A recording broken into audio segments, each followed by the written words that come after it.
Hello, everybody. Welcome to Popcast on the Rocks, episode 192. We're a podcast that talks about pop culture things that interest us. And sometimes there's whiskey. My name is John, and I'm joined as always by Andrea. How's it going? Good, good. Glad to see your face again. It's been so long. You've changed, John. You have brand new facial hair. It's like I don't even know you Yeah. anymore. Well, it was for Halloween costume. So I Oh, pray tell, did, what were you? you know, I've really been in the, I guess, superhero thing for costumes, it seems. Last year I did Batman quick at the party, and then this year, um, Cyclops, and then Mr. Fantastic. So I did sort of the movie version of Mr. Nice. Fantastic. So Which um movie version? ca- oh, the latest movie version, yeah. The I latest mean, one, yeah. technically, First steps. yes. Yes. I mean, I knew, but obviously just had to make you say Hmm. Yeah. Right. So that was the um I don't know. Every time, every time I shave off facial hair, it's like you experiment with different stuff, and I don't usually like most of it. I don't know if I'm gonna like this either, but then I was like, after a day or something, oh, that's not too bad, maybe. And then sure. our friend Dustin said, oh, you should keep the stash. So we'll What see. do the kids have any reaction to that? No, didn't Okay. didn't notice or care anything. No. I mean, kids are funny. Like sometimes it matters to them and sometimes it's, whatever, like you're just dad changing a look, but I remember my Yeah. dad didn't shave his beard until I was like 8 or something, and then he shaved it all off. And he had like thick black beard and he like showed me for the first time and I cried. Like deeply cried. I was just like, "What happened to you? This is awful." Um, or like sometimes Chris will shave. Like today he shaved and Everett was like, "Where are your mustache hairs? Where did they go, daddy? What did you do with them?" It was like he took them like hostage or something. It was Yeah. just so disturbed by what could he have done with those mustache hairs. So, I don't know. That's I was funny. just curious if like Anya and Vigo were like, Yeah. this is new. No. No, my mother-in-law was wondering, she was convinced it was fake Your because mustache? yes, because she'd seen me the day before and I had more beardage, Yeah. so it just looked very normal for me, since she just didn't notice that the mustache was Was there. there Just once you remove the funny. rest of it, then it stands Sure. out. So Right, right, it's very emphasized, yes. yeah. Yeah. So how As was your yeah, I mean, Halloween? as I totally know for sure, Yeah. obviously, I know about emphasizing the stash. Yeah. How was your Halloween? Did you have a great costume or anything? Halloween was good, it was very busy. Honestly, this year was totally about the girls, and they had a million activities. We visited lots of family, so yeah, we were insanely busy, but I sadly didn't dress up. Oh, Not at no. all. I know. I felt really weird because I love Halloween so much, and it was odd to not dress up, but yeah, But it Andrea, you Halloween have so many go-to costumes. I know. Like, that's Halloween the just, like position we're in. Halloween totally snuck up on me this year. It Mhm. just I was busy at work. I foolishly took on a side gig, Mhm. editing someone's dissertation, and so suddenly the month of October just, like, evaporated. Right. And yeah, it was Halloween and it was time to get the girls ready, but they Yeah. looked great. I was very proud of their costumes. So, Okay. Nice. Excellent. Um, yeah, is your neighborhood quite a few trick-or-treaters, or you kind of branch out? yeah. Yeah, we have quite a few. We like and it only started within the past couple of years. Like the first, I would say 5-ish to 8-ish years we were in the house. Got like 2, 3, 4, 5, nothing crazy. And then about 3 years ago, like, hordes of kids just started piling into our neighborhood. Like, I've Okay. almost run out of candy a couple of times, so Wow. and I buy a lot. So, yeah, Yeah. it's wild. Nice. Well, that's great. Yeah, this will be the Halloween episode. I hope everybody's feeling in that spirit a little bit yet. Anyways, I know the memes have been going around. Like if the moments that kids are done trick or treating, it's Not over. me, You know, not me. that's good. I I'm kind of I'm keep it hanging on a little on. bit. I'm hanging on through at least this weekend. I'm also one of those people who gets, like, extremely, angry that Halloween and even to even more extent, Thanksgiving gets overshadowed by Christmas. It's Yeah, not that I don't like Christmas. It's not that I, like, am anti, celebrating that holiday because I love it quite a bunch, but I don't know, it just creeps up earlier and earlier every year, and it just is like, it's just so much.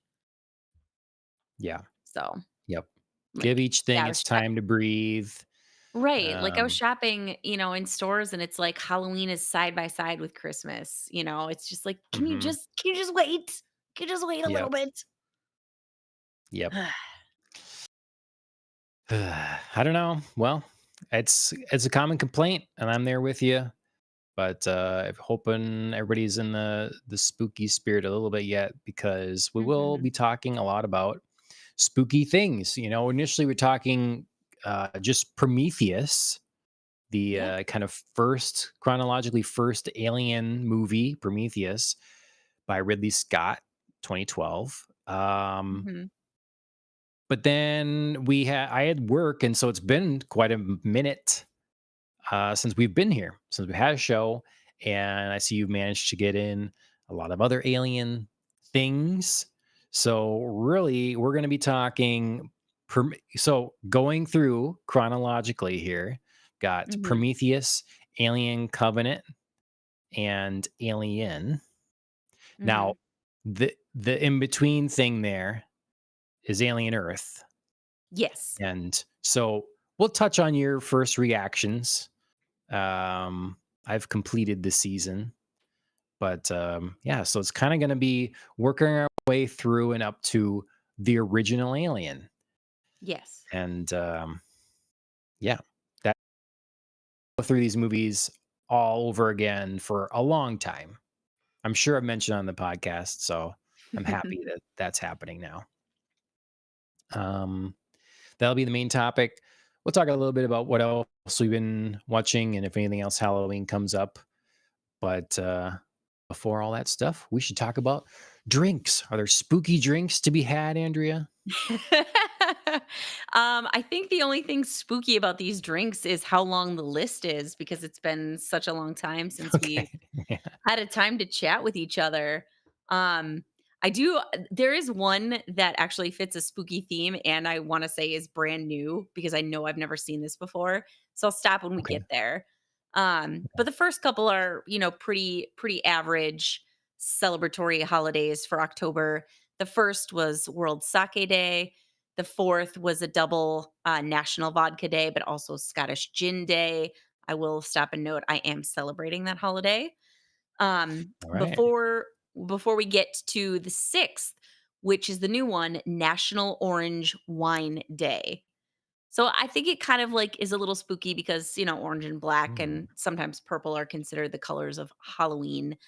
Um, Sure. but yeah, orange wine is like a new phenomena, I feel like. Okay. I don't feel like I ever have heard of orange wine before and now it's like all over my Instagram feeds and like Really? yeah, it's all over my reels and stuff, like, they're really pushing, like, "Celebrate the holidays with orange wine," and it's a hard push, Why? and I have no I idea where I this will came celebrate from, summer. Or okay. All right. right? Like, I don't know if it's supposed to be, like, an autumn, Halloween, Thanksgiving kind of feel to it.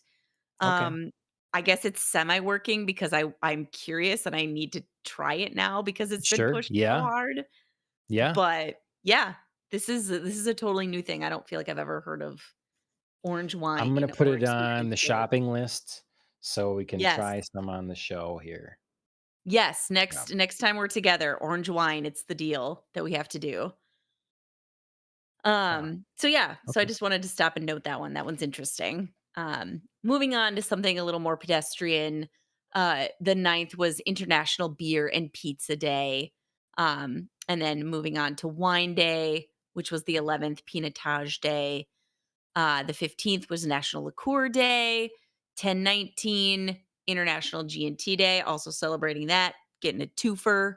Cheers to Oh, that. wow. Um, 2 days later, National Mezcal Day, the 24th, Global Champagne Day, and the 27th, wrapping it up with American Beer Day. So, really, a lot of things, a lot of like basics on this list. Nothing like Yeah. fancy drinks or nothing too complex, like a lot of just like very straightforward. Do you like a type of liquor? We will have a holiday for you in Mhm. October. So, yeah. I've definitely had some of these things throughout the month of October. Well, Had some good. sake, I've had, some gin, um, had some beer. Can't remember if I had G&T or not, but, yeah, liqueur day, very generic there. Right. Yeah, cheers. I've got a Ooh, non I've you got a got a fun glass. locally made, um, you know, kilned mug here. Yes, I like So I'm drinking apple getting in cider. very, like, earthy aesthetic right now with your brown Yeah, sweater, right? dash, and your kiln I don't you're like, know. you're It's a like vibe coming right I'm kind of a hangover hippie dad from the '70s, you know? Mhm. I Yes, feel like, I maybe feel the this. pattern on my curtains even look a little got Right? that Yep. orange You warm got the light. right, you got the low light, yeah. Mhm. Yep. Like I said, you're a vibe right now. Yeah. Um, this is what's in it. So, Ooh, nice. Phil and Dana gave this to us, for Oktoberfest, and, so it's kind of a German thing, but it's a Yes. brandy, and, I have it's at least around where I'm normally looking, there's not a lot of great choices for brandy.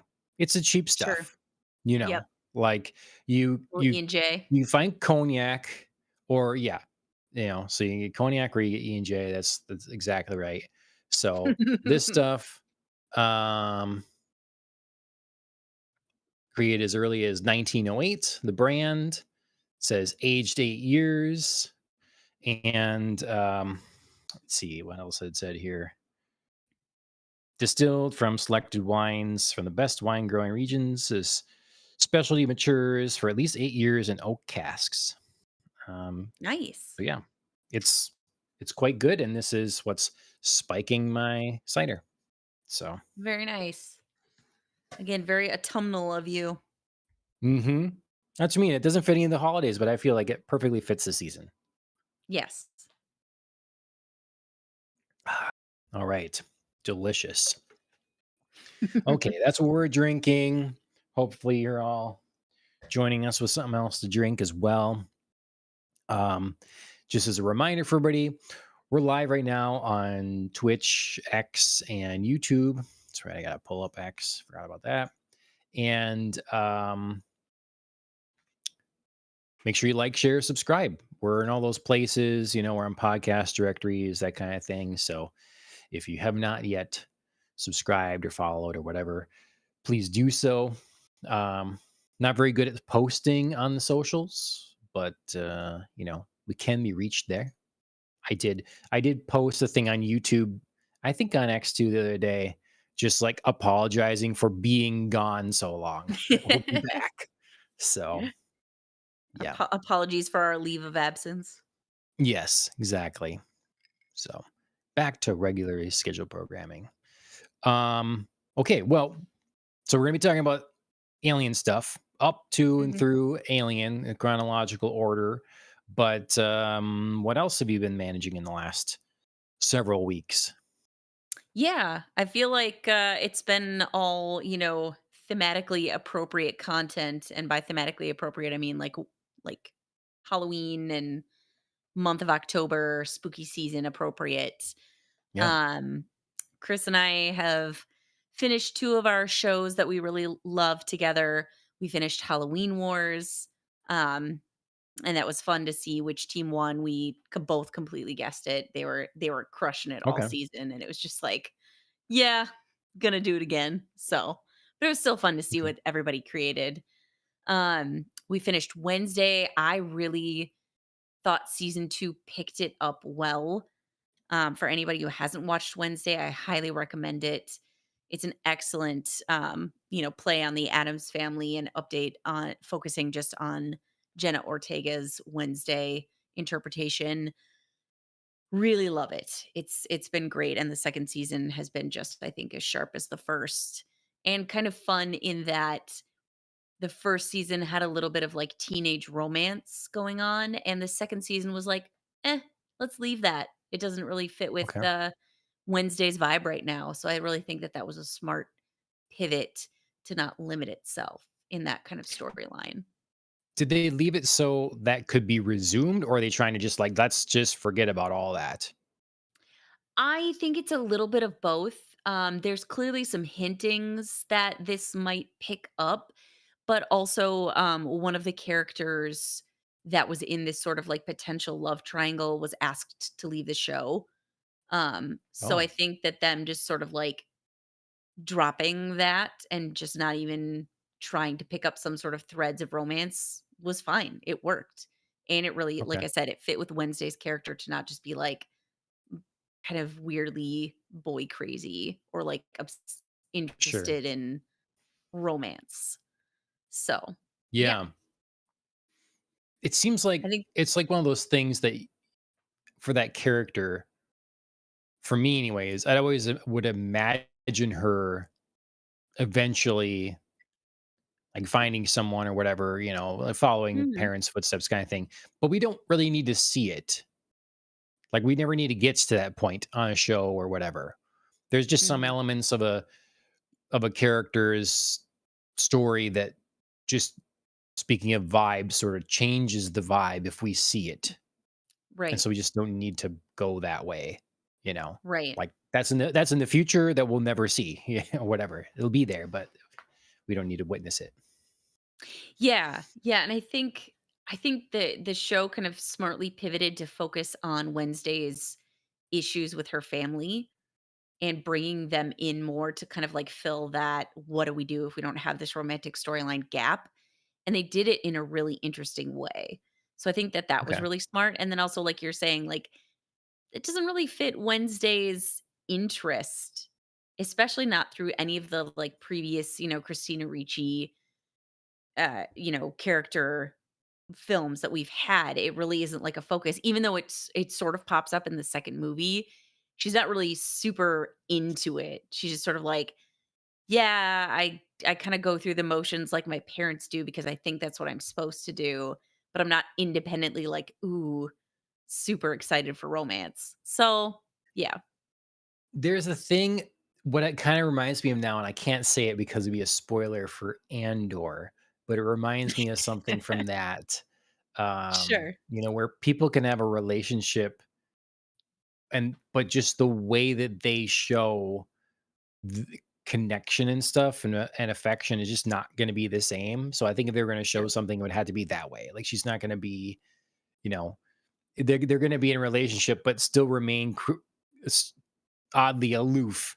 And like, how is Yes. this working? But it is, it's just like that's Yes. the bond that they've formed. So Yes. Exactly. Yep.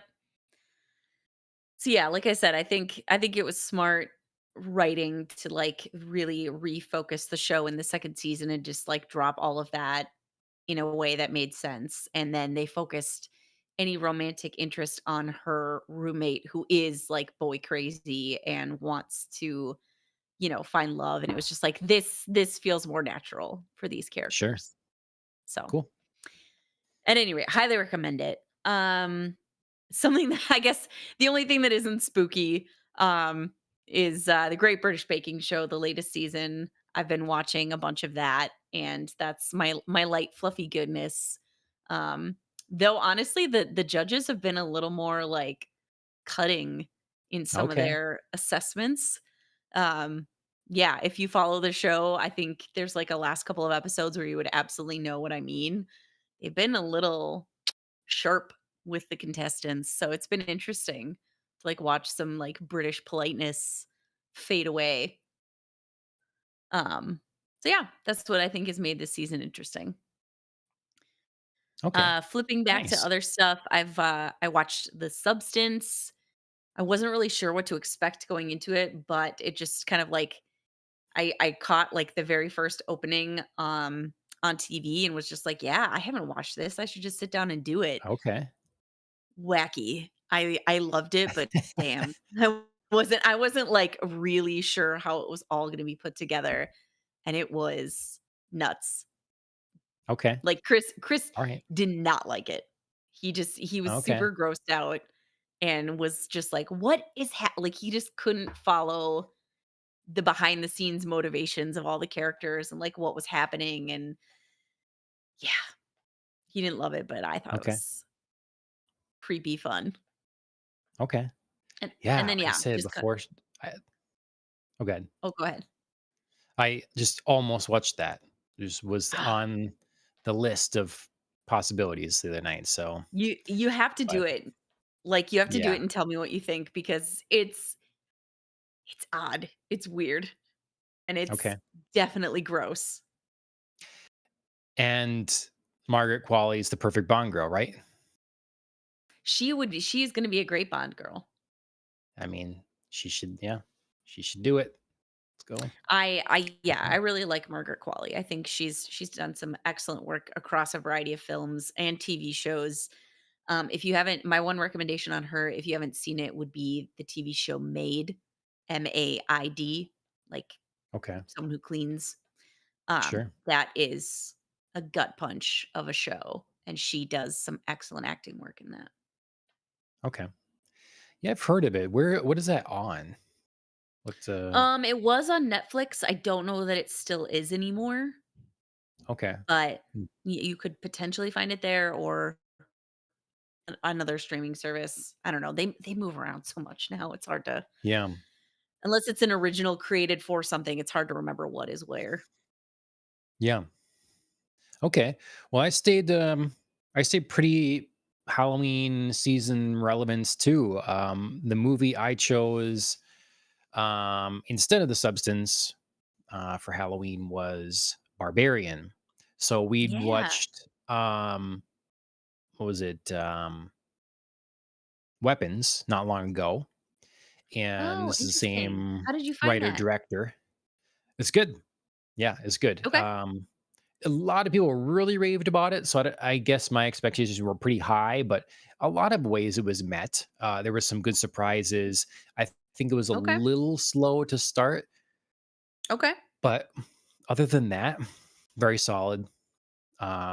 Like the horror genre is doing good to Yeah. Every keep time something fresh going. You know? every time I sign into HBO Max, that and it Welcome to Dairy are just like in my Oh, face. Like, watch me, watch okay, me. okay, yeah, So yep. So Barbarian, that came before Weapons, and it was really good. I think it was one of the more intense horror films I've seen in a while. Like it had some really good mm, suspenseful moments. I okay. didn't know what to expect from it all. There's good twists, and you didn't see that coming, or you thought it'd be this way. So, Sure. um, yeah, I think I liked Barbarian more than Weapons. So, Okay. yeah, but that was what we watched for Halloween. Um, we also watched Friday the 13th, part 4, while, like, carving pumpkins. So, Which one kind is of that one? background. They're getting to be all the same. I mean, I kids at know. camp and they get I killed. know. That's I why I'm mean, like, that's which one is this one? I know I watched a bunch of Friday the 13th. this one has Corey Feldman in it. Corey Feldman, like, as a little kid. I think the Yeah. youngest I've seen him probably, um, is in it. So, Okay. Okay. yeah. Vaguely tickling my brain. Mhm. So, I mean, I get it, if it Friday the 13th offers a specific brand that you are looking for, and every, you know, sequential film kind of delivers that same thing, and then that's great. I don't want 'em to if someone loves that to we have to change it a whole bunch. But for me anyways, it's too samey without some sort Mhm. of so, but we'll keep going on. Part 4, down. Um, and then Horror of Dracula. Some of us were just calling it Dracula from '58.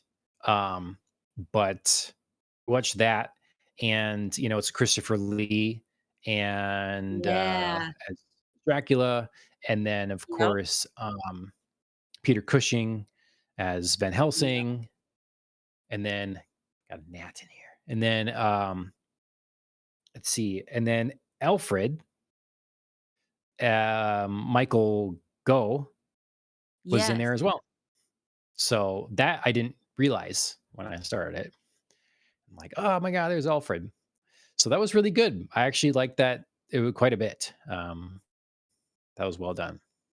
So, and I will say, no one told me that like these, you know, the gentlemen of the Hammer horror films here were such fashionistas. Like it was really Yes. clean suits and good looks. Like Van Helsing, he's got like this, red velvet vest on and like this nicely Mhm. lined jacket. It's like, so there's a little bonus to watching Yes. those movies. Dapper. That would be very up your alley for sure. Hmm. Like, not So not that it isn't, like, good style, I just mean, like, that's just, like, very, like, your sort of aesthetic as well, like, sharp, yeah, put together, like, clean lines, so but I interesting was textures, yeah. I was a fan. Um, and then also a little less.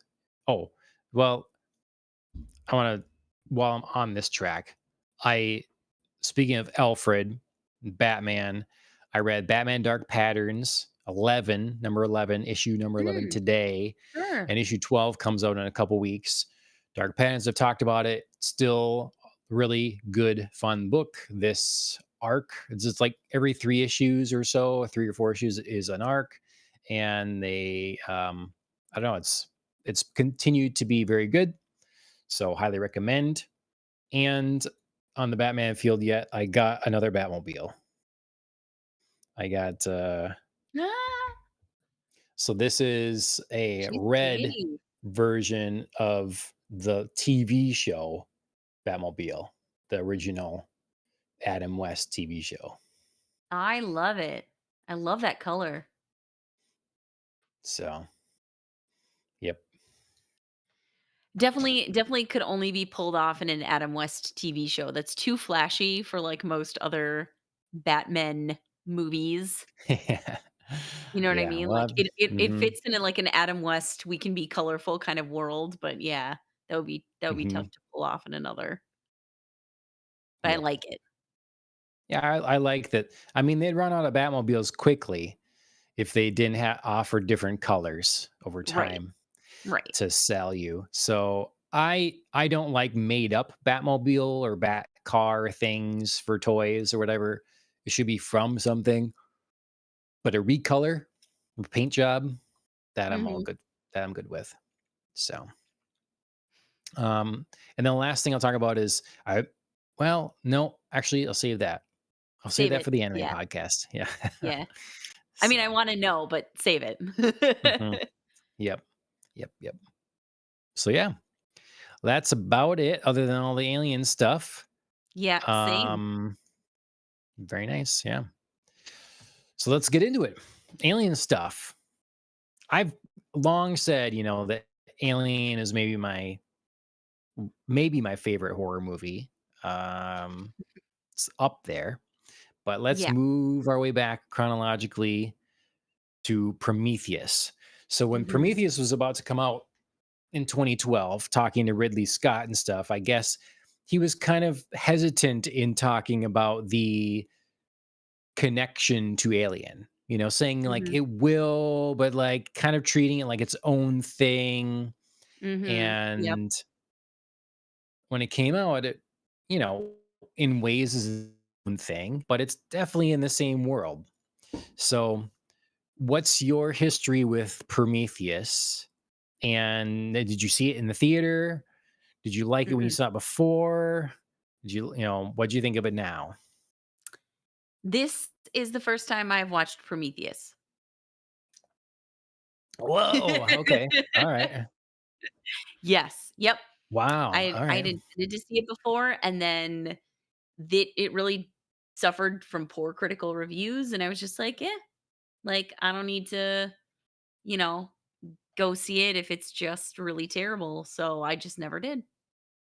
Okay. I'm dying to hear what you thought of it then. I need to know. Yeah, so I generally positive. There were things that were tricky watching it, and also it was hard not to feel like watching it like, where is my alien tie? And why are there some random ones, but we're not going to explain them? But overall, I didn't think it was that bad of a movie. Like, I feel like maybe the negative reviews were a bit harsh. And the only thing I can think of is that the movie really does a poor job of giving you a satisfying explanation for things. Things happen and connections aren't always very like crystal clear, and all of it's a little bit muddied. And so I get where people would be like, I don't really understand. I don't understand like the purpose of this movie because, are we building to an alien connection or are we not? It's not very satisfying that way. It's not very clear cut. And I don't think that it quite achieves we're not going to do any audience handholding, so you should figure it out for yourself. I truly do think that there are parts that are just confusing, and that's unfortunate for this movie because, I think a general audience is not going to just appreciate that. Yeah. Yeah. Okay, I would agree with a lot of that. Um I do think yes, it is confusing. I appreciate not being have my hand held, for sure, Yeah. but it even going I watch it and then go and watch the next one, and I'm still still like I went back and I watched some YouTube videos on some of them, looked at Yeah. some recaps, I did the same. it's still a lot because the way that they're trying to suggest that the xenomorphs are made, the aliens are Yep. created, all this sort of thing, and where how that differs from, like what role the engineers are playing in that. Did the engineers so the engineers made humans? Why did they make humans? Why did they decide to get rid of humans? There's the black goo. What does it do? Which part of when did that come from? Did they make that? Or it's just Right. there's a lot that is not directly, I don't want them to it's confusing. So I don't want them to be like just come out and say it. But because the characters don't understand it either. So they Right. can't explain it to anyone, anyways. Like this Right. stuff is happening to them. They're being terrorized and they don't understand what's happening. The best you can get is like in Covenant, where David would, have some further understanding, be playing with this.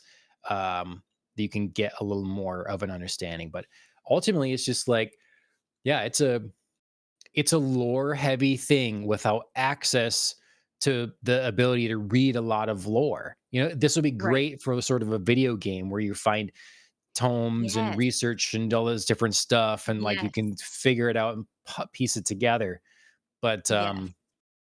yeah, I can Like, see audiences being a little turned off by what yeah. is happening exactly.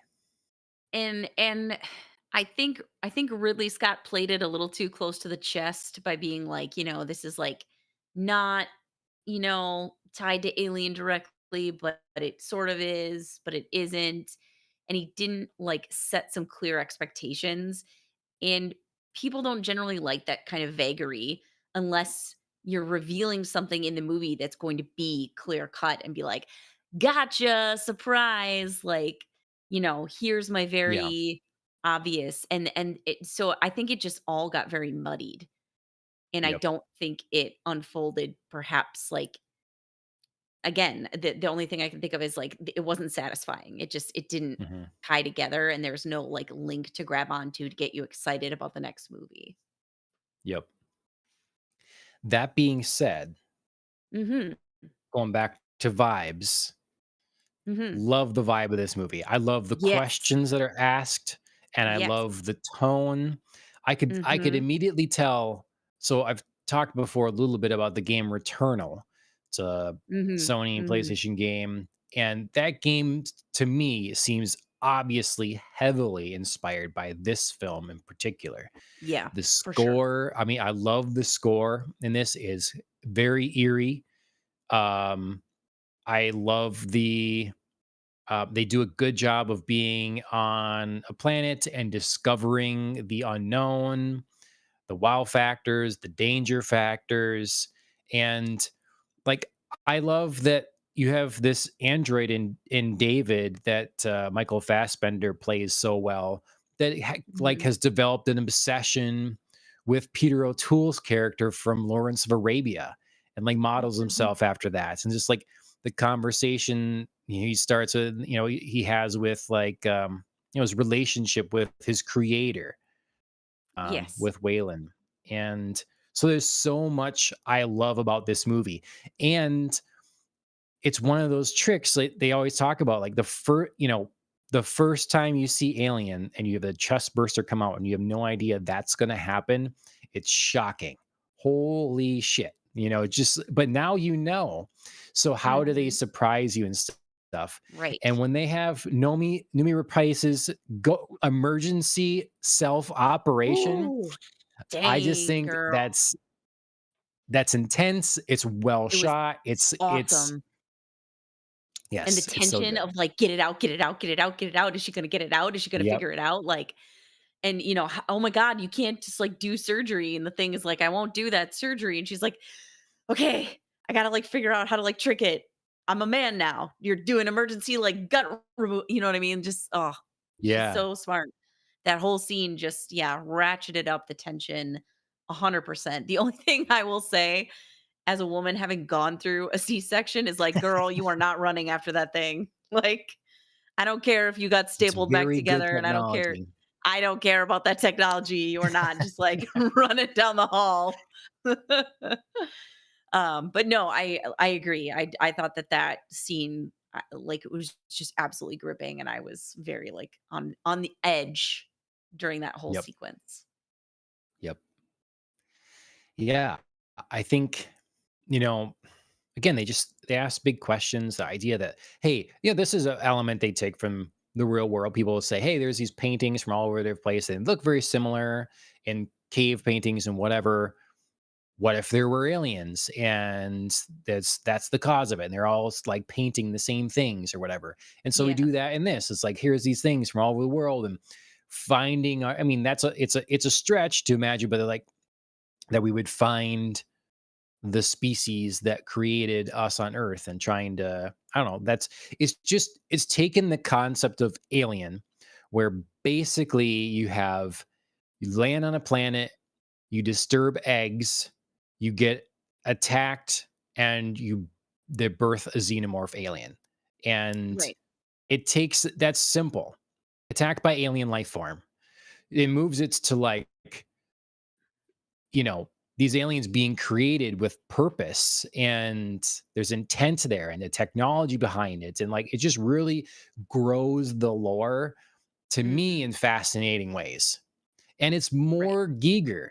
The original Alien had elements of Giger. The obviously the ship that they find where there are the eggs and the xenomorph itself. but a lot of other stuff not so much. And like there's just more of those design elements here, and I love that too. So Mhm. Yeah, I really applaud the world building here and like you said the big philosophical question that we're coming to answer. I think that there are really like large scale elements that work well. They just they get lost in the, like more straightforward piece of like, you know, so what does it mean and how are we tying to things and how are we like moving this forward? But like, yeah, this movie starts off really well and it carries through a long way, like answering these questions, like the goal of Numi Pace's character, like, I mean, wouldn't you want to meet your creator? Like, what would you say to them? Like, if you got the chance, how exciting. Yeah, that would be so freaking cool if we discovered, who created humans, like that it was actually like, hey, it's this like alien species on a different planet and we could go there. Whoa, that would be amazing. And yes, of mhm, course, like her naivete is like obviously needs to be offset by this, very, commercialistic goal of Wayland to be sure. like, I just want to live longer. Thanks. Like, I don't really, I don't really super care about, what I would say to him other than like fix me and extend my life. Um, but yeah, like I enjoyed the setup of all of that. I enjoyed like finding these like crazy cave paintings. Um I think there were other things that were like super obvious about this character-wise, like where her partner like was going wrong in taunting David. I was like, "Oh god, like why are you doing this? Like you never just like treat the robots like servants. That's always bad." So I think that there were like some familiar touchstones. It just didn't end up translating to some of the storyline, which is like the flaw of this movie. But Yeah, that being said, I I really can. liked it. I just think really Scott should have just been like, "Yep, it's a setup for Alien," and just like set the expectation there so we could just sort of like approach it with the we're going here. I have more movies to go. I really want to like make a whole backstory that isn't like the Alien versus Predator movies. That's what I Right. want to do and just like be open Yeah. about it and it's great. Mhm, mhm. Yeah, yeah. I can overlook a lot of flaws in this because it's just again, it just really aligns with me what I'm looking for in the movie, Yeah. and um, I think the cast was really good. Mhm. They got all star cast obviously for it, so that was fun to Mhm. see. And my biggest problem, as everybody points out, is the Charlize Theron character running from the ship, instead of going sideways, just running straight. The only Mhm. thing you can do for that at all is just say, in the moment, in panic, people make poor choices. Dumb decisions, It's yeah, for gonna sure. happen. So that's all you can give it. But otherwise, I'm like, well, you can't be too harsh on it because they do this exact same thing in Jurassic Park. I've always complained about it ever since I was an adult watching Jurassic Park, and the car is coming down the tree. They could just move to the side They slightly climb around the down and you're tree, like, "Can you and they just just" keep going. Hmm. Yeah. "Can you just go So, around to the other side of the hmm tree?" Yeah. just a few Yep. branches over, just like Yep. Yep. Yep. so. But yeah, okay. Well, we have other things to say about Prometheus. Maybe we'll come back to it, sort of touch on it. Mhm. We're going through the alien thing here. Sure. We only have images for Prometheus because I didn't know. I was like, oh, okay, we got Prometheus, so we cover that. But you put in a lot of work here and went through the other ones, so we're going to talk about those two. Prometheus, its direct follow up is Covenant, Alien Covenant. Mhm. So they're obviously saying, okay, yes, Alien Covenant. Um, did you see you must have not seen this one then either before this? No? Okay, yes, Nope. because that would be Brand extra new. weird. Um, yeah. Okay. So, this just comes right afterwards. What'd you think of this one? I liked this one a lot. I mean, it doesn't have, like, it doesn't match, like, the same eerie vibe of Prometheus. It's a little more familiar in the Alien universe. Like, again, it has a little bit more of, like, the touchstones that we recognize from the original movie. I did like the opening of this a lot more than I liked the opening of Prometheus. Prometheus was confusing from the get-go, where, like, eventually I learned it was, like, an engineer fading away into, like, black dust or whatever, but it just, like, opened on this scene, and I was like, "What?" Like, Right. Sure. I don't get it. Whereas, like, you were talking earlier about, like, okay, so in the original Alien movie, we had the chest burst. How do we shock audiences now without doing the chest burst? The opening scene of Covenant to me was shocking. Like, we're waking up out of deep hypersleep. It's not going well, and suddenly someone's just on fire and dead. Like, whoa. You know? It was so, like, wow for me. Whereas, like, an And it's alien, James like, Franco. waking up out of the pods, yes, and it's James Franco, like, I'm fine that James Franco's not really in this movie, like, that's not the feeling I had, was like, "Oh, no, I don't get to watch him on screen." Um, because I genuinely don't understand how he would fit with Catherine Waterston's character anyway. But setting that aside, like, in the original Alien, waking up from the pods is so routine and normal, and it's like this time lapse of them getting up, going to get clothes, eat some food, start joking with each other. That's one of the most normal things in Alien. And here it's like, holy shit, it's Yeah. terrible. Everybody's just, like, ill, trying to get oriented. Why are we awake? What's happening? And yeah, like I said, someone just, like, bursts into flames and dies. Mhm. Hot damn. That's an opening. Um, so yeah, so there were things I enjoyed about Alien Covenant and the twists and turns of, spoiler alert, Michael Fassbender playing dual characters. Right away when I saw him, I was, like, guessing. I was like, "Okay, so are you David with your memory wiped? Are you a new one? Are you, Mm, what's your sure. motivations? Are you?" Yeah. So that was truly enjoyable, and watching, Michael Fassbender eventually meet himself and play Yes. 2 different types of I mean, which was just awesome. Mhm. I really love that about this movie. Um, but that's not to say that there weren't also, like, some plot gaps for sure that could have filled a little better, or that this one wasn't a little bit more, I think, action oriented and maybe not quite, again, maybe not quite focusing on story where it needed to. So I Okay. don't know. They're both good films, but with flaws. Okay. Um, yeah, I like, it won't come as a shock. I like Covenant a lot too. Um, there's it they they still maintain a good score. It Mhm, visually looks great.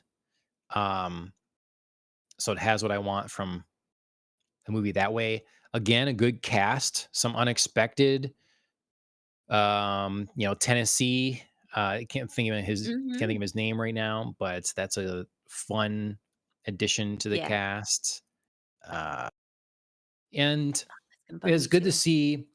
What'd you say her name was? Catherine, somewhere or another. I'm familiar with Waterston? her.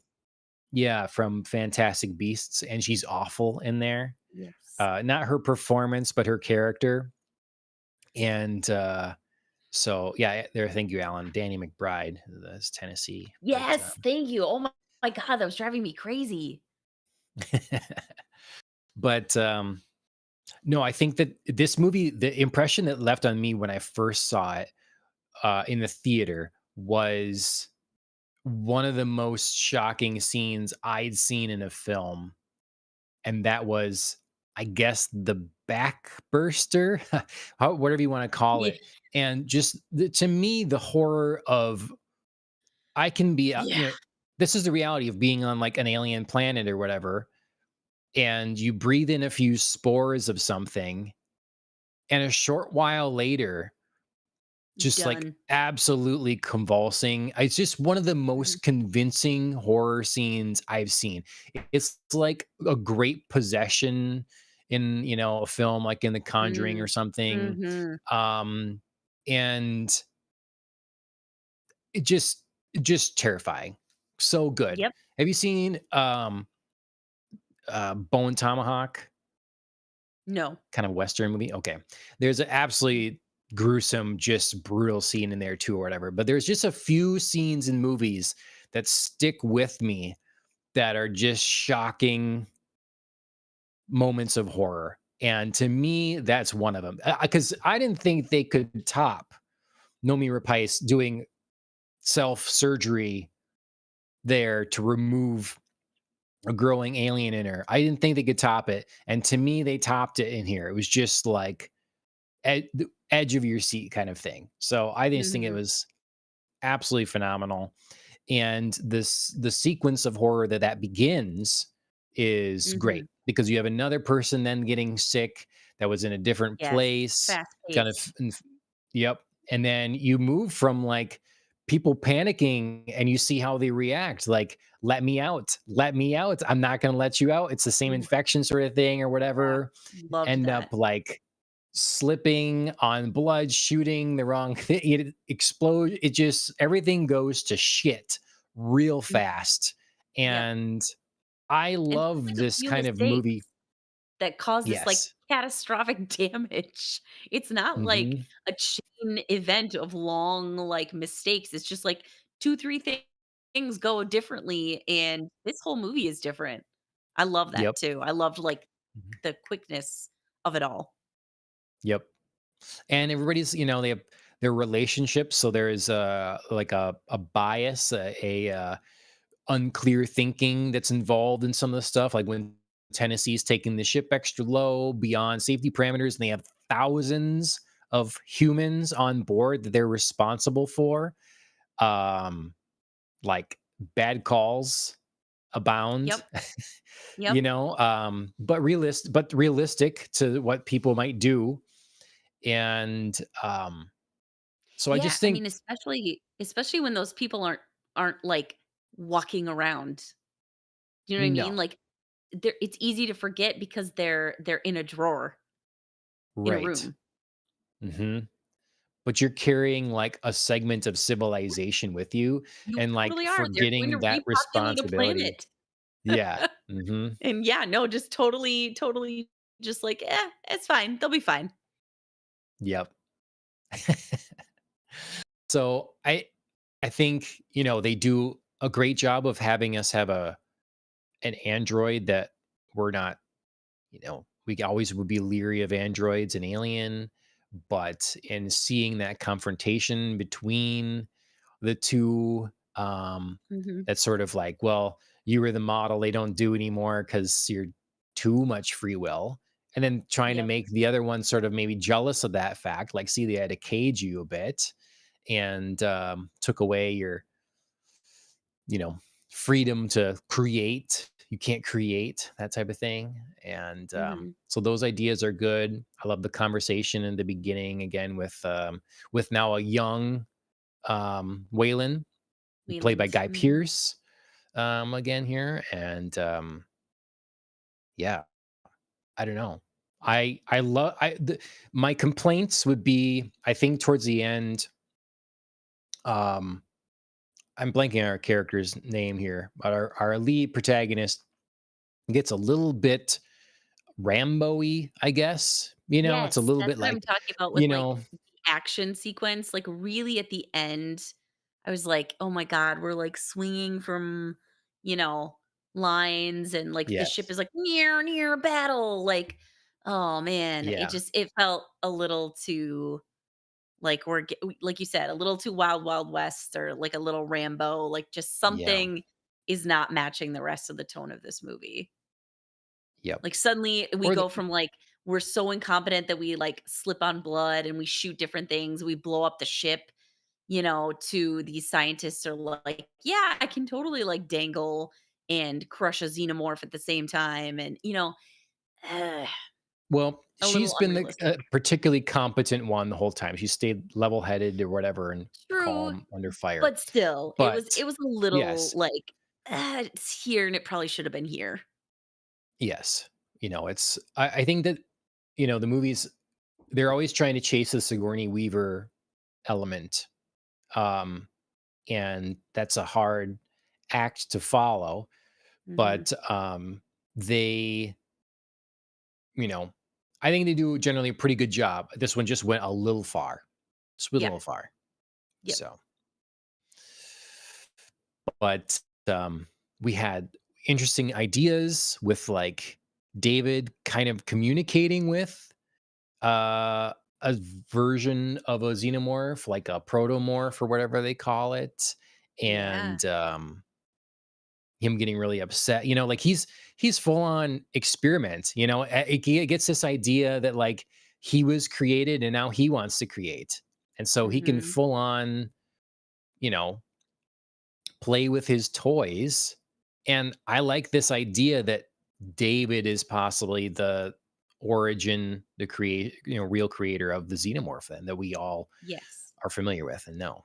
Like that's kind of a Yes. crazy concept, but Yes. yeah. It definitely fits that, like, I don't exactly know how David lost his marbles exactly.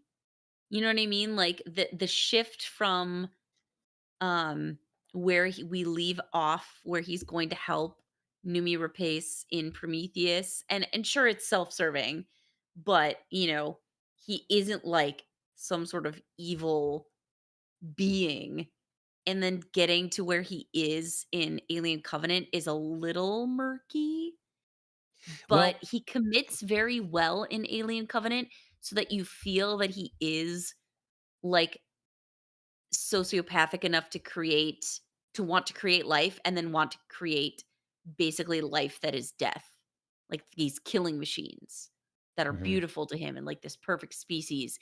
He plays like off the rocker well enough to be like, I totally see how that you would be doing this and just sort of creating to create, but also maybe to destroy. I don't know. It fits. I'm just not sure like exactly how much I believe how he got there. Yes. So, okay. So I need to watch them. I have them added to my watch later list or whatever. They're on YouTube. There are these series of like shorts or something, extra scenes kind of around or leading up to Covenant, some Mhm. extra things that I need to watch. But Okay. to my understanding is he did care for slash love Elizabeth, or Elizabeth, however, Elizabeth. And but that maybe he was unable to like really heal her, and it sounds like he like would have offered to use her to create life. It's like thinking it's an honor for her kind of thing. Like you're able to do this kind of as he was doing earlier before already. And that when she turned him down, that would hurt, but he has going to use her organs and stuff anyways. So like, he totally used her body and stuff Yeah. to like create the eggs. Yeah. Um that we see and I stuff, but that he I just doesn't see humans the same way. yeah. I feel like I get it logically. I just like his attitude is so different between the 2 movies. It's hard for me to feel the transition. And he's Mm, obviously been alone for a while and that like yeah, total isolation can obviously do things to people, and therefore the inference is it can do things to androids too.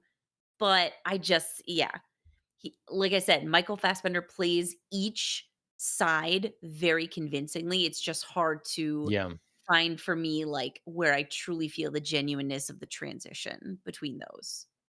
Yeah, it would've might been nice to see some of that, Yeah. somewhere because, you know, he talks about Elizabeth being the one, like the only human that ever shown him the kind of compassion, you know, or Right. care, and no one else really did.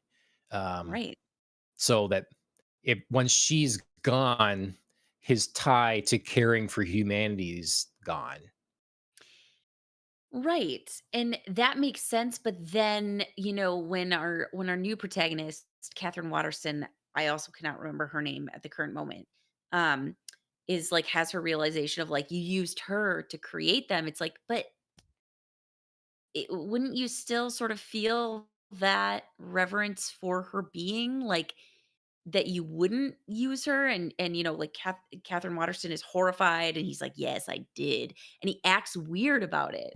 So it's like I can't either I need it to be that she was your like tie for feeling any sort of human emotion and empathy and you know desire to do good and that was and like that's sacred to you and then somehow you went nuts when you lost her, or she didn't mean that much and you used her to create the xenomorphs. Like I have a hard time blending the two ideas. Sure. Thank you, Alan. Daniels. Yeah, it was Daniels. Daniels. Thank you. Lots of Dannies happening in this Yeah. movie. Yeah. Yeah. Um, okay, so did this movie clarify anything that was happening in the world of Alien now between Prometheus and Covenant? Because I remember the first time I saw it, I was just more confused. But I rewatched them Yes. again, listened to some people talk about them. I am now slightly less confused. Yes. I mean, after reflection, like things, you know, make sense-ish. They're still not like fully transparent movies and they're not like, hey, here's A to B to C to Yeah, D. But yes, they have illuminated a way of like explaining some of the background of Alien and also, some of the very basic motivation of like Wayland and right. the company, obviously. So, Yeah. yes, to an extent. So, And I hear I just have to, like, ignore Alien versus Predator, which I also haven't seen. oh, yeah, let's just ignore those. That's just not, yes, I agree. No, If you apparently watch them Alien as Earth something just kind of makes, like, a totally, nod to them, so maybe I do have to, like, mm, understand them. no, you don't. Th Okay, I don't know. I You don't. just I When you're like it. all done, I enjoy when I saw Predators versus Aliens in the theater, I enjoyed it enough, like, as a Okay, fun thing. That was me before being a fan of Alien, though. So, sure, um, going into it without really much context for anything else. You just gotta watch it as like it's a side thing, sure. it's an other thing.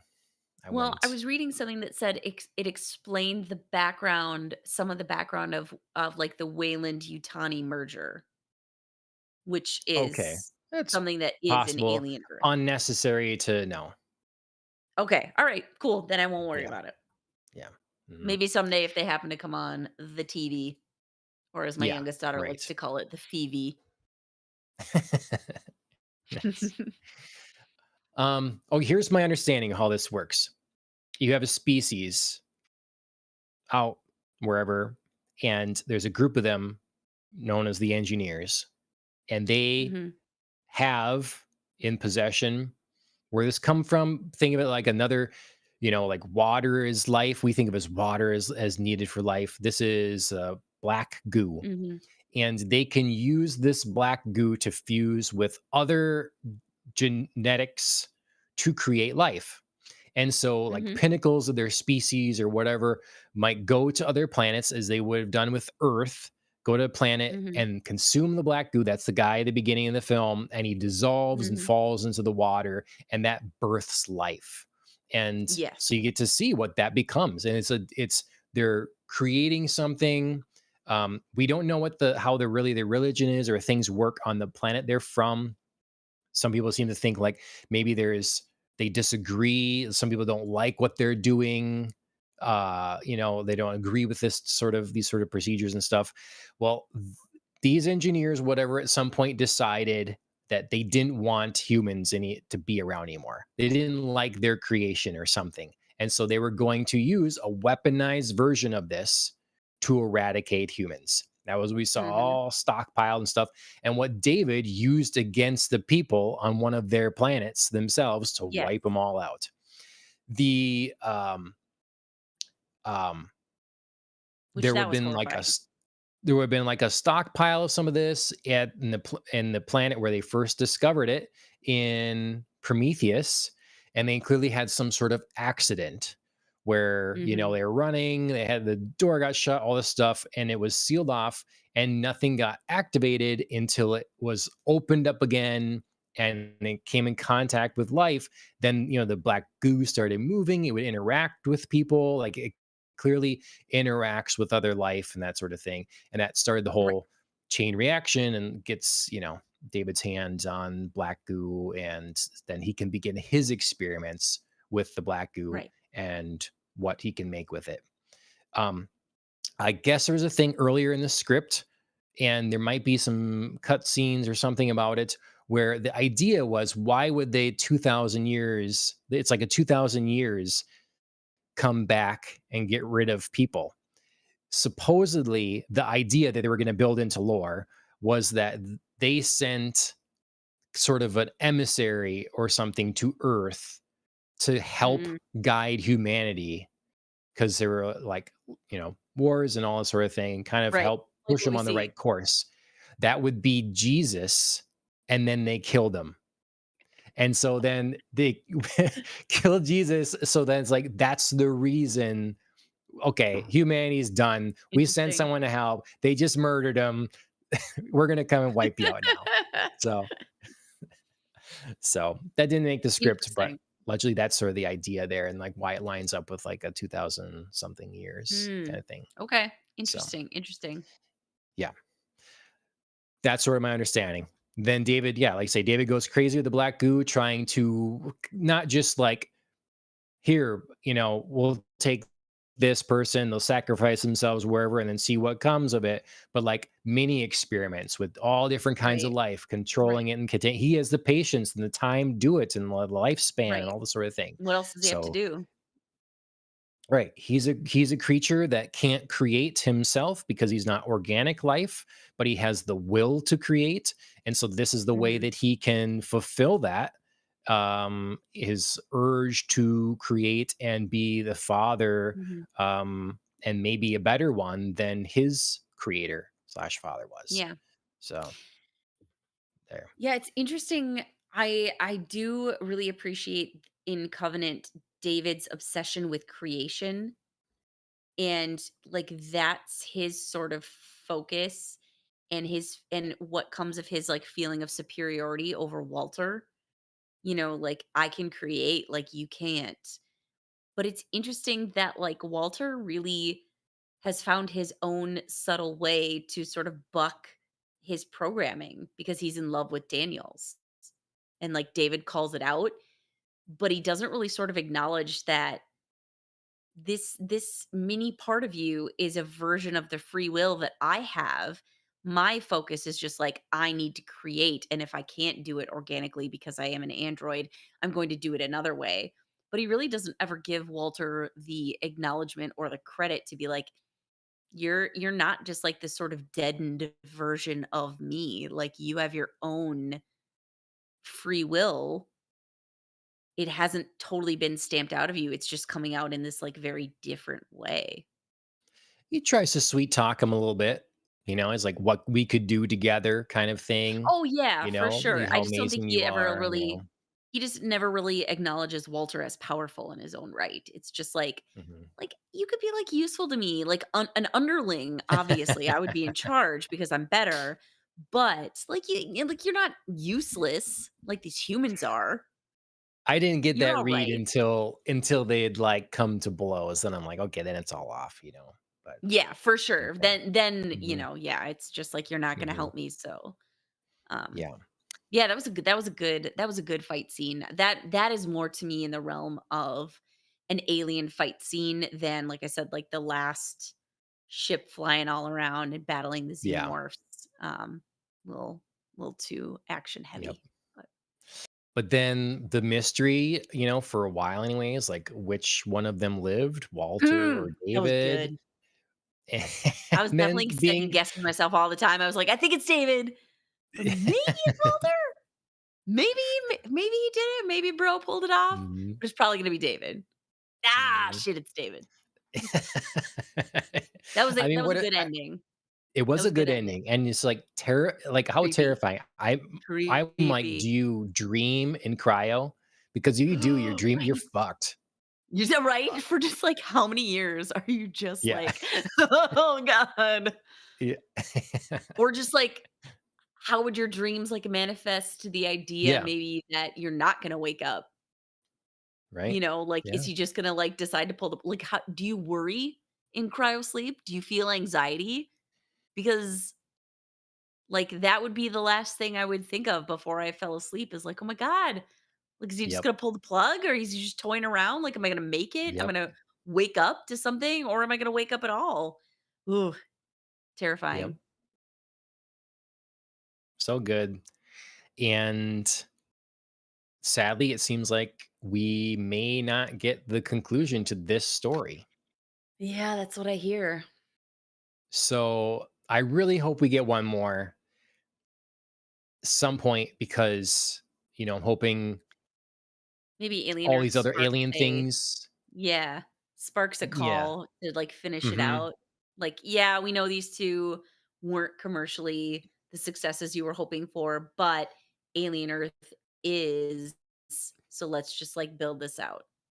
Yeah. Some sort of great recap at the beginning of the Yes. film that Yes. like really makes it feel pretty clear what you need to know so you don't require people to go back and see Prometheus and Alien Covenant. And Yeah, they do it if they want to. you're right. And tell us how David ends up perfecting the xenomorph. I need to see Yes. this. So Yeah, I I mean, they're really hope already that. pretty freaky in, Covenant. Yeah.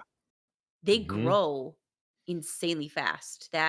Yes. That was another thing that was just like, wow, everything is happening so quickly, including the growth of this protomorph.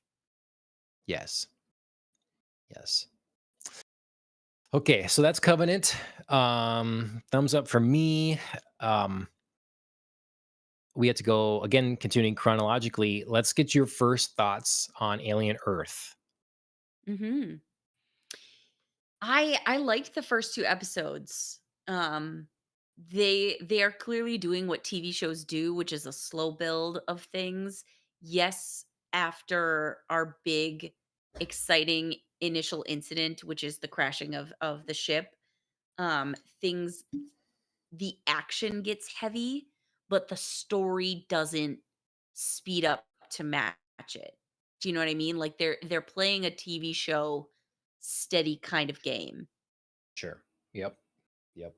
And that's I guess that's all what I can say from like a 2 episode, of 8. I'm a Okay. quarter of the way through, but I didn't feel anything was rushed after this like very exciting initial incident that happens.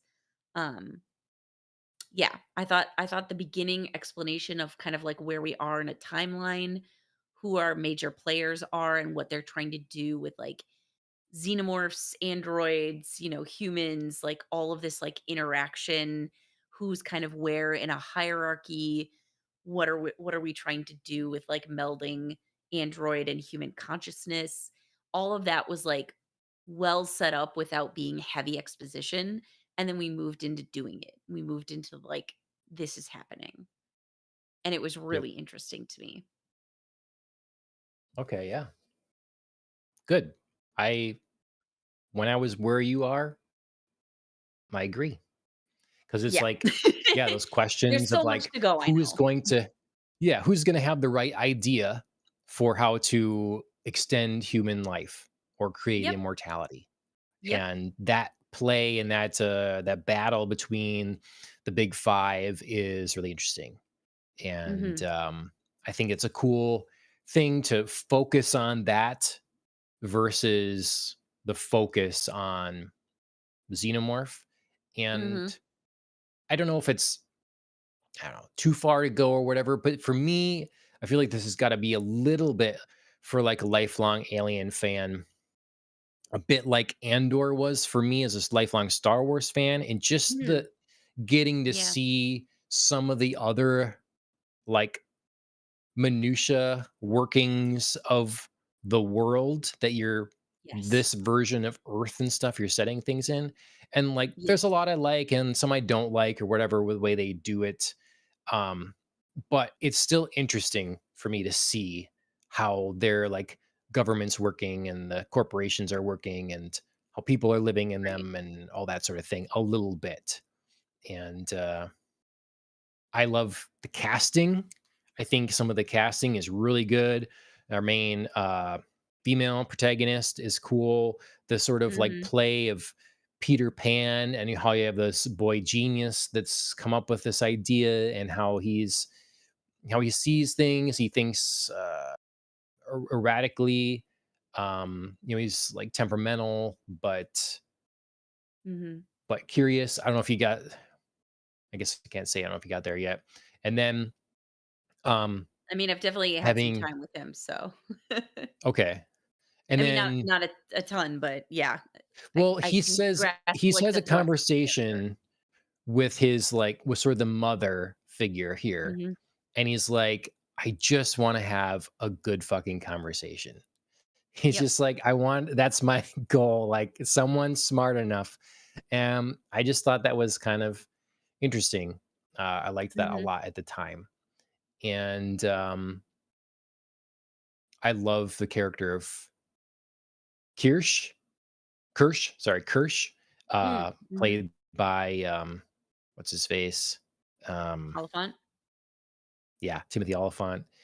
Yep. Super good. I like the way he is contextualizing what an android, a typical android maybe or whatever would think, the way that he would way he views humans, the way he's trying to, way that he views the kids, and how he's trying Mhm. to convince the kids to see themselves in a way. And Yes. so these are just really fun dynamics that are right up my alley. That is a great addition and further delving in the alien world. So Yes. Yeah, when you were talking, I was thinking, this part of the show anyway reminds me of the setup of, like, Altered Carbon, where we get to see minutia hmm, of a futuristic world, and you don't always like all of it, but, like, they are trying to grapple with big things and, like, where would humanity be at if this yeah, crazy technology existed? They're different yep, technologies, of course, between the 2 shows, but the question is the same, like, how are we dealing with this? How are we dealing with, like, a potential for, a version of immortality or living on or living longer, or, how would we deal with, your consciousness jumping into something that's different and not yeah, familiar to you? It's like the same concept answered and approached differently. Because of course, like, in Altered Carbon, it's like body swapping, and in this yeah, one, it is body swapping, but it's also like age body swapping. Like, you're not hmm, like, these are kids this is happening to. yeah, So, I yep. don't know. It was just really interesting to me. It reminded me a lot of that in a good way. Okay, yeah, cool. Well, if you keep going on it, I would totally be up for like doing, every Yeah, I two plan episodes to. or something. We can talk about and like you'll have to kind of remind me where we are at each point or whatever, but it's been a little bit for me, but yeah. Yeah, Uh yeah, I would enjoy that. I like this show so far. And obviously now, in the second episode, we've gotten to the monster gore, the xenomorphs coming out of the crash landed ship. This is like Xenomorph Plus though. Holy cow. The first glimpse, I was just like, there's, like, patterns and ridges and, like, there's just extra decorative detail almost on this xenomorph Hmm. that's just like, I don't know, did it get, like, souped up somehow and I missed it? Okay. So, I don't know. It was fun. Interesting.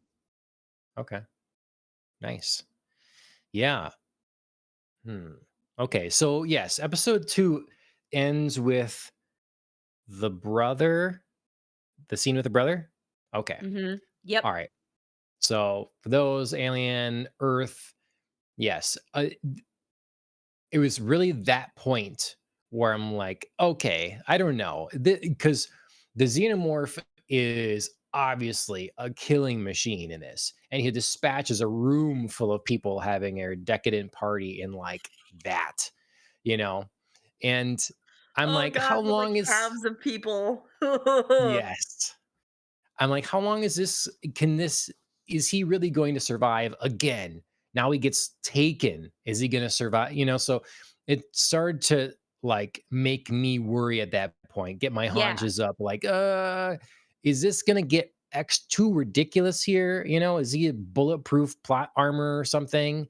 So I just remember watching, like, loving all these concepts, being happy with the look of the show, Yeah. really liking the kind of bringing back of the kind of retro future tech and design, Mhm.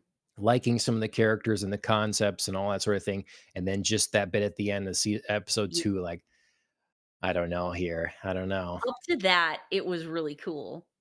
Hmm. You know what I mean? Like, up to that point, like, Yeah. yes, of course, like you said, like, the xenomorph is a killing machine, and it's just, like, taking out these people, and I was like, "Yep, this is feeling, like, totally normal," and then, yeah, we got to, like, the last bit of scenes with the brother, and he's, like, miraculously surviving and taken, and it was just like, interesting.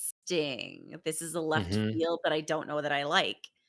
I don't know that I like this plot twist, but now I do feel like I wanna watch still to be like, "Okay, so resolve it in a good way for me, please." Yeah. Right. Yep. And it was, so many other things, like the different alien species we encounter. And so, the kids being out there and like the Mhm. people on the ship getting attacked by, they have the guy from the one surviving member of the crew. I'm blanking on his name right now, but he chains Yes. up the couple officers and they get attacked by like the ticks. So you just see that we're going to be dealing with these other Yeah. alien creatures that were Or like that little eyeball passengers, spider thing. experiments. Hmm. Eyeball Yep. spider, octopus something. Yes, the Super God, I creepy. blanking on all their different the creature names now and stuff, but Yeah, yes, um, I'll have to brush up on those things again. But yeah, okay, excited to see what you think going forward, and hopefully we can maybe do a weekly of that because I wouldn't mind the refresher. for sure. So, okay, that's Alien Earth. Just talking about the first couple episodes there, and then we'll wrap it up with Alien, the OG, the original film that Started started it it all, the all. one that Ridley Scott sat there and he saw Star Wars and he said fuck, and he just like, okay, I need to do something else now. And so we get like 1979, a couple years, few years after um Star Wars, we get Alien, and it takes the like grunge and darkness of Star Wars, kind of the realism that Star Wars is aiming for, and goes way Mhm. further. And I, I absolutely love the film. I have to say, I sat there and I put off watching this film again for a while because I really wanted to make it be a special thing and I want to overwatch it or whatever. And being 100% honest, I set myself up with too high of expectations Sure. on a rewatch. And so I still absolutely love it. It's a great movie, but it just wasn't the like pinnacle that I was remembering and that I Mhm. had, brought to myself. So obviously you've seen this one. You watched this as like as a Of course. kid. What do Yes, you think yes, on as a this young child. rewatch? Yeah. Yeah, it's so different watching it as an adult. It's so I don't know, it's still impactful, but it just isn't like the true horror that I experienced as a child, and nor should it be. But it is I think it is one of those movies that it is hard to replicate that first experience because the chest burst is so iconic, and you Yeah. can appreciate it, but you don't it just doesn't hit you as viscerally as it does when you Mhm. first see it, and it's like, "Oh my god." Like, it just Mhm. yeah. But that being said, I didn't set myself up as a, like, I have to wait for a special moment to rewatch it, I just rewatched Yeah. it. Yeah. And it was still so good. It's such a good movie. Mhm. I just love everything about Ridley Scott's, like, such a casual approach and the normalcy and the everydayness of these relationships in a spaceship of the future, like, going to a distant planet. Everything is so foreign, but the people make it so familiar, and then just graduating to this, like, absolutely horrific back half of a film. So good. Such Yep. great storytelling. It is such great storytelling because it was so, again, some of this stuff, it was the same with Star Wars, is so limited in what they're capable of. And so that would form Yes. what the thing's going to be like. So a lot of the sets Yes. are just sets that are in the spaceship, Yep. and you have a few miniatures or whatever that are shot of like the exterior of the ship. Mhm. Um, you have camera shaking as the ship's like going in and landing stuff. It's like they can't just do anything, everything. So you don't see the alien very much. Yep. It's very limited amount. But when you do Oh, see it, it's really impactful then. You know it's coming, yes. it's through the in the vents, all this sort of thing. Heartbeat. Um, mhm. So good. So subtle. Yeah, the sound design The is subtleties are what make this. spectacular. Yeah. Mhm. And then freaking gnat. It's gonna drive me crazy in here. Um, then the unexplained mystery of you land on this planet. What is this ship thing or something? The very alien again, Giger design of the interior, Mhm. the egg. Like there's again, when you would see this for the first time, there's no background context or explanation for any of this. It's just all new. You don't know what's going to happen. And I would say, like, yeah, the chest burster, you can't be shocked by it again. But I really did appreciate how well acted everyone did in the moment. Oh, Like, yeah. they were so, the shock on their Genuine. faces helped me really feel that yet. Like, it's like that's Yes. what would happen. Like, what is Yes. going on right now? Yes. Yes. So, Yeah, you can't feel, like, the first full shock, but you can feel, like, a strong echo. It's like an aftershock, yeah, you know what I mean? Like, the movie really sells you to still feel like, "Oh," like, you still get startled even though you know it's coming. It's not the full, you know yeah, it's not yep, the full surprise because you do know it's coming. yep.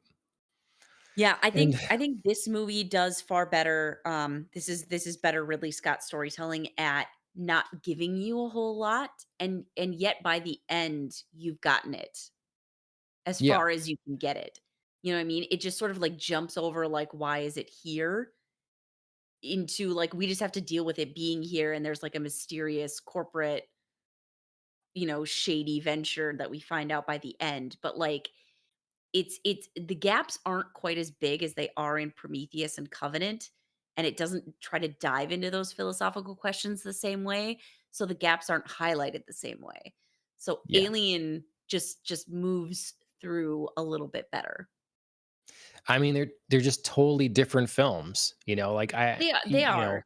one is very, Prometheus and Covenant to me are very philosophical, large picture films. Alien is a monster film.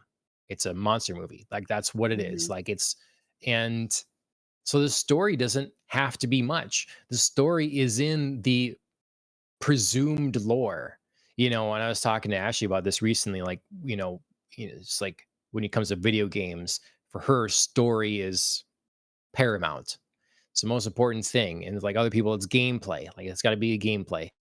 Well, to me, I would say a story in a lot of way, but it doesn't have to be like, well, this is actually an amazing plot. It can be Yeah. lore inferred. Like you can go through, and if it feels like this world is deep and richly developed and all this sort of thing, then that counts to me. And that's what Yes. Alien has, without it having to like really be anything to do with the plot at all. It just feels like Yeah. there's more here we're not hearing, and it doesn't Yes. matter. It just makes the world Yes. feel real and me Yeah. care about it. Yes. Yes. You don't need an exposition in Alien. Hmm. Whereas like Yep. Prometheus and Alien Covenant have an exposition because we have more philosophical questions. And that Yep. works. Again, like I think the front half of those work. It's just like there are just gaps then that you do have to address because those are philosophical stories. Alien, you don't because you're right. This is a monster movie. It does the gaps don't matter. We just have to deal with our present reality that's already Yep. established. Yep. Excellent movie. Very excited I got to rewatch it again. Oh, I love Um, Alien. and next is Romulus. Yes, which I also haven't seen. Ah, it- I mean, I'm excited. I'm glad you haven't. I'm glad you haven't, because it'd be hard to not talk about it right now. So, um, I'm very Yeah, excited for, because so I don't know however you want. It's up to you. However you want to do we this. can I've seen yeah, these things. I definitely we could talk about Romulus and maybe, like, the next 2 to 3 of Alien Earth because I know that there are 6 left, so I could do, like, a half and half chunk of sure. the back half of the season. Yeah. However you like to do it. But Sounds yeah, good. I will say, something I appreciated in Alien, but it was hard coming right off of Prometheus and Covenant was the technology. Like, Oh, okay. it's so far advanced in Prometheus and Covenant where they're just, like, doing these, like, 3D models and maps and, like, shifting, it's more of the Yes. technology we've come to expect in, like, our current films and what they can do. It's like a very Marvel effect, like Tony Stark has got all of his like touchscreen, blah blah blah, moving stuff, manipulating, and it was really hard to go from that to like aliens, like frame, computer, landing, approach. Like, ooh, that Sure. was a rough one. But once I was like, this just is what it is, and I have to accept it. It was still fun for the time. So, okay. So, I have things to say about this. Oh, okay. The so I don't think that this probably wasn't thought of at the time or whatever, but it's a good like headcanon sort of thing, I think. Um, I heard someone say that, well, you look at in Prometheus, this is like Wayland's ship. This is his daughter. This is the Ye- ultimate. This is the pinnacle of yeah. technology at the time. It's the best of the best. And whereas some of these other movies you see, they're like mining vessels, Yep. freighters, shipping things, Low level, and kind of dredgy. yeah. And sometimes you think, well, maybe that doesn't wouldn't fit in the same world or something. Some of these ships might be gone for a long time too. So what has changed and advanced since they've been gone, whatever. But there's also an element of like functional and tool and like new and shiny. So like if you Yes. compare a Tesla to our tractor, they're different things. Like you go on the Tesla, you got a giant screen, everything is via a touch screen, and it does everything by itself and all this sort of thing. You can have the car dance, whatever you want to do. Like it does all this stuff.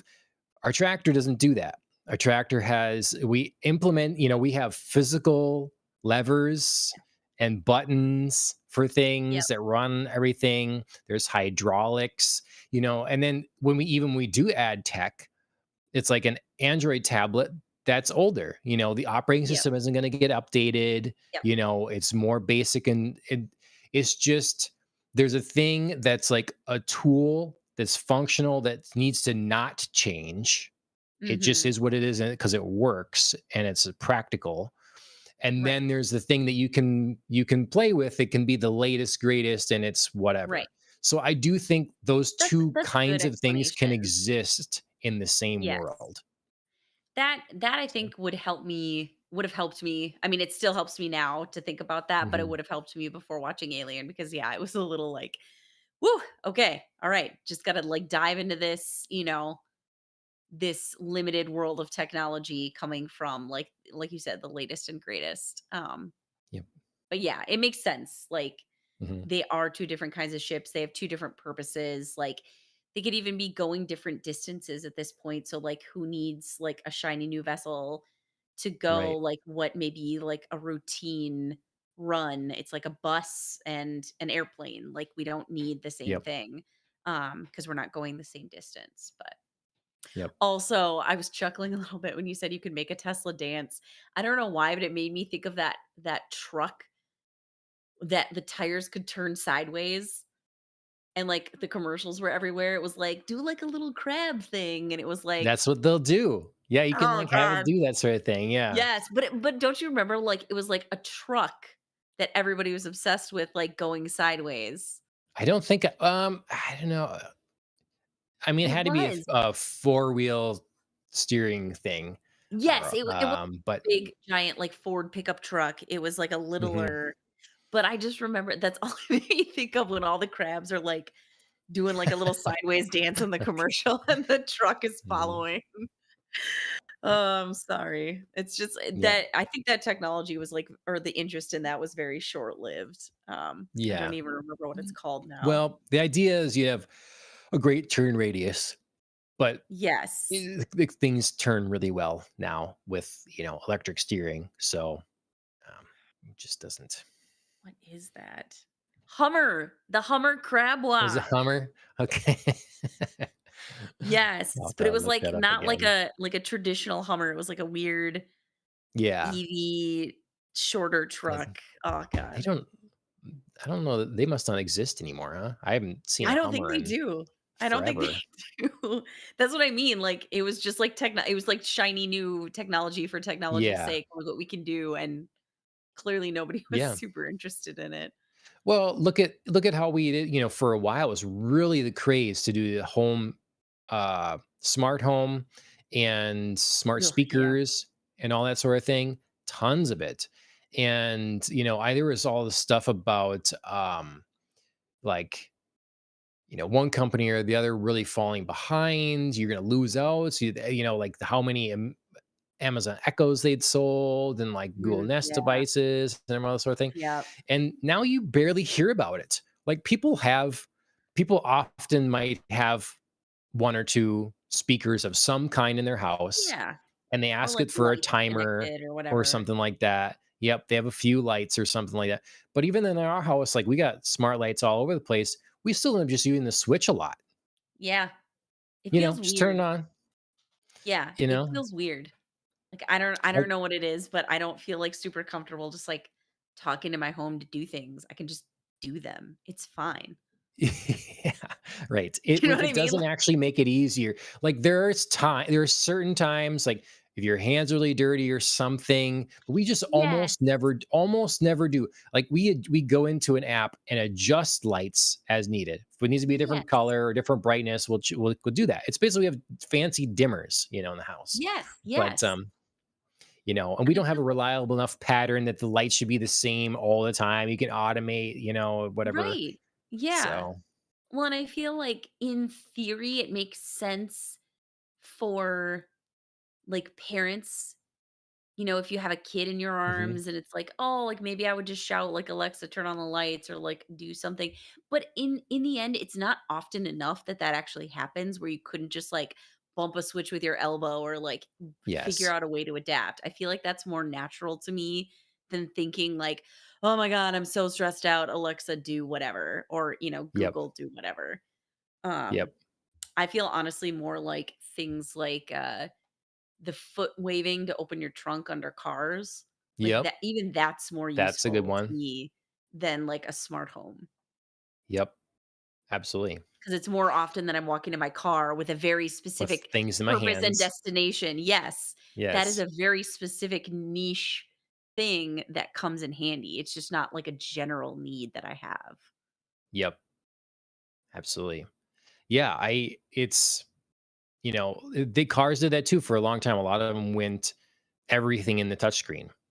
And then it's Yes, like, oh, people have gloves and it's not working or whatever. And then they found a better balance. Like some things are on touch screen, but then there's buttons for common things too. Because right, people like the tactile function of buttons, they right. work with gloves. It's obvious. You don't have to go through menus, it's just Mhm. like so there's just things like some cars for a while it was like dangerous to try to adjust your temperature or something because you have to go through menus on a touch screen to find it Yes, yes. versus so it's not always just because you can, Mhm. if you should. So, yeah. Yes. Yes, Mhm. sometimes is it about function rather than form. Yeah. Mhm. Alan shared the link here. With Hummer is still making vehicles. They Uh, GMC owns them, or it's a yes, so it's a GM company, and I see this. they have Okay, a wait. 2026 Hummer Vehicle EV details. pickup Does it have and the crab walk? SUV. That's what I need Is to that going to be know. in the features? I don't know. That's going to be listed in the But features. wouldn't that be hilarious if it's not? Because that would just prove my point of, like, it was so niche, like, who needed this? Right. They were obsessed with this. People aren't obsessed with it. Okay. Well, it does have four-wheel True, steer, true. so you know probably looks like they start at $96,500. Woo! The SUV, the SUV. Yeah. Yep. So, hmm, hmm. Yeah, they clearly care about different things now. Yeah, Do you know what I mean? Like, they're a "Oh, little less king crab, crab walk. I found it." as a feature. Yes, you have to, like, scroll all the way down to the bottom of the page, and it says 1 of 6, crab walk and king crab to enable the Oh, rear wheels to turn 2 times more than the front, so you can swing the rear of the um, vehicle. You see that now? okay. Yep, I do. Uh Uh, oh my god. huh. Okay. All right. There you go. This is There you go. ridiculous. I wanna know, okay, I mean, I get that they make these, I wanna know how many are, like, out there.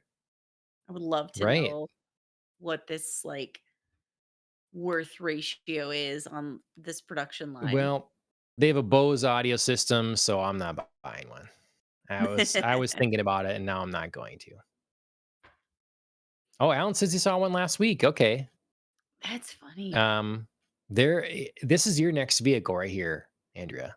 This is this is Well, now this that is they have your the king family crab, vehicle. I was Right. waiting for that, Uh-huh. the upgrade. Mhm. So, Could you okay, imagine how well, fun that would be doing donuts in a parking lot? yep. Mhm, mhm. Uh, I'm here for the That's real your stuff. future. Mhm. Yep, yep. Okay, well, that's some of the alien universe here as we continue to trek through it in chronological order, not release Mhm. order. Yes. So again, Prometheus, Alien Covenant, Alien Earth, which we'll continue to talk about, and Mhm. then Alien, and next is Alien Romulus. So Yes. excited, very excited.